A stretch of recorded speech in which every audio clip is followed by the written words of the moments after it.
here is one of the issues that we want to address frontally at the G20. And as we now head G7 in Canada, it is one of the putting forward that areas of the world where there are repeated disasters, like we have in our own country, KZN and the Eastern Cape are always affected by various types of disasters.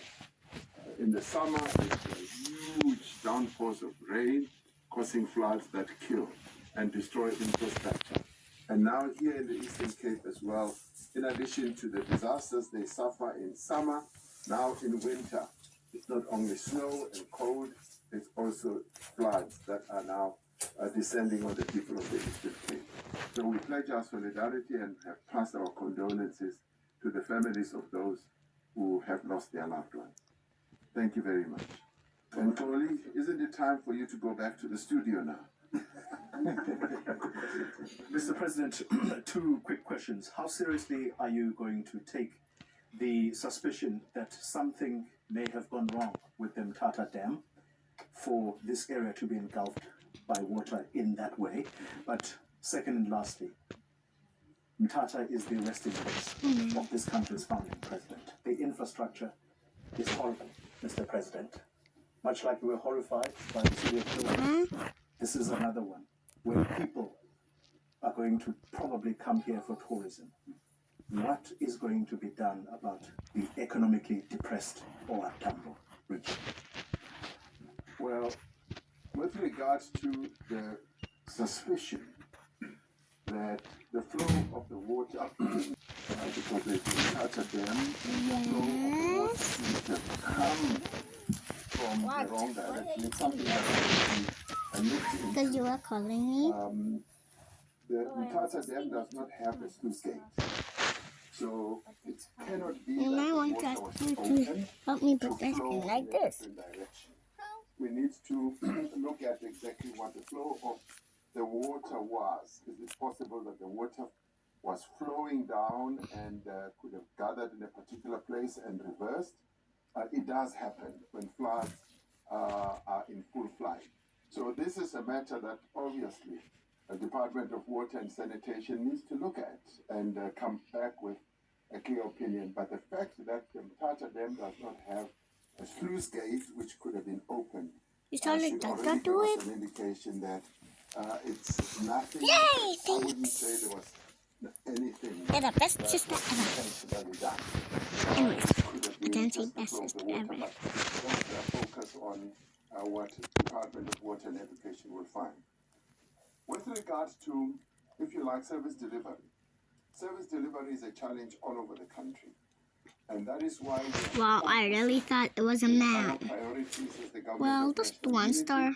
on increasing the capacity of the state and focusing on local government through the Vulindlela Phase 2 process. Minister Hlabisa is focused on trying to reposition our municipalities, but he's not the only one. Our Operation Vulindlela 2, which is headed by the presidency, as well as Treasury, is focusing on that. We're looking at how we can reposition our local government so that people who live in our towns, and they all live And in our who's the towns and winner? rural areas, should find that we're providing better Oh man! and what services are a big challenge here in OR Tambo as well.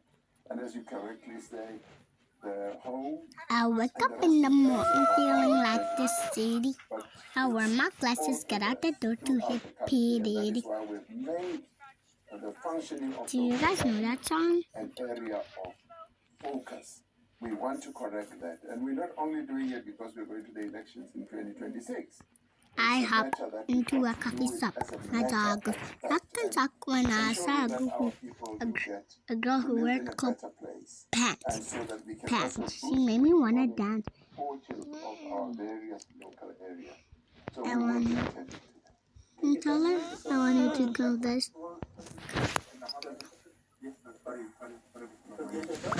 My name is Abongile Yankis from the SABC. 4, 3, 2, 1, and let's go.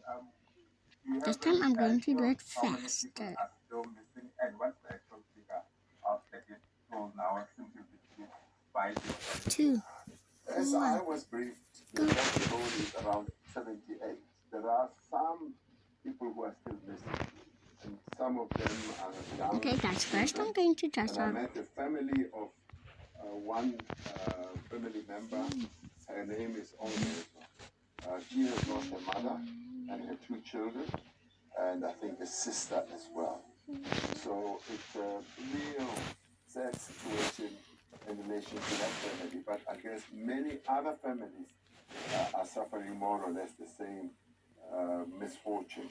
So far 78, and it could increase by a few other people who are still missing.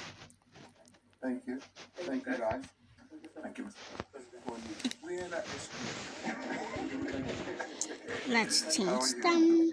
Very good, sir. You well. Please trouble soon.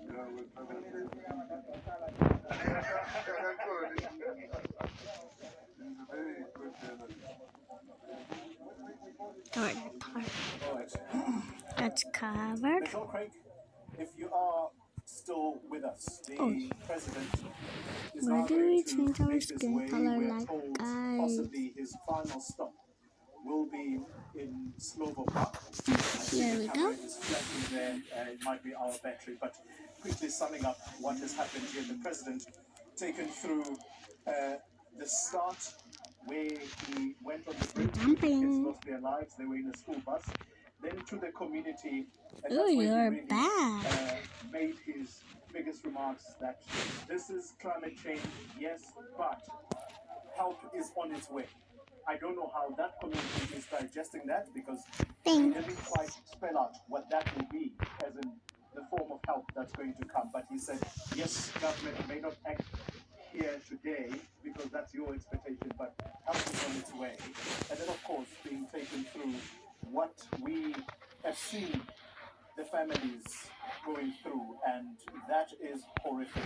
Families losing members upwards of 3, 4, and And I'll make the their hair lives purple. turned upside down. It's going to take a while for them to be brought back here or rebuild their lives, but this is the situation, Michelle. And I had to ask that final question about whether or not there is reasonable suspicion that something may have gone wrong with the Mthatha Dam, because there are suggestions that someone would have opened gates, the president completely shattering that, saying the Mthatha Dam does not have sluice gates, and therefore there's no way that someone would have opened the valve, and it therefore washes away communities as a result of the large amount of water. So that's where we are. William Gumby, good afternoon to you and to our Let's viewers try and as get a well who are t-shirt just now. tuning in. It's just coming up to 3:10 this afternoon. This is Newsfeed PM. I'm Michelle Craig. William Gumby live to us there on a walkabout with the President Cyril Ramaphosa himself also expressing a lot of surprise at the levels to which the water rose as this disaster unfolded in the Eastern Cape. And of course we know the classification disaster is not only for the Eastern Cape province, but also the 2 provinces like KwaZulu-Natal, and that's where Premier Tami Ntuli says there will be consequences for those who have failed to ensure that damaged school infrastructure is repaired. The Premier was conducting an oversight visit to Tandukwazi Primary School, that's in KwaMashu, when he was met with appalling conditions after the damage sustained back in 2022. The situation has, of course, been made worse by recent weather when the roof of the school was blown off. In fact, over 200 schools in KwaMashu have been impacted. News from Africa's Pila Mthembu has been tracking that story for us. Pila, good afternoon.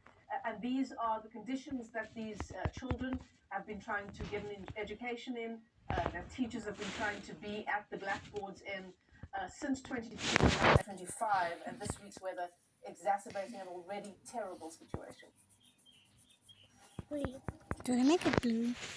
Yeah. Indeed, Michelle, and right now they're actually here at Ishaya Moya Primary School, and I'm just going to ask my So let's colleague go to show hide. you the condition here. So this has been also First, and then we're removing as that. one of those incredibly affected Clean. schools following the Wait severe for weather. gonna We understand that 2 classes here have been damaged. You can see the roof over there. So just to also clarify, the Premier did say that around 208 schools in the province have been affected, and he's going to be conducting more unannounced visits. So it's quite also important for us to go back to that point that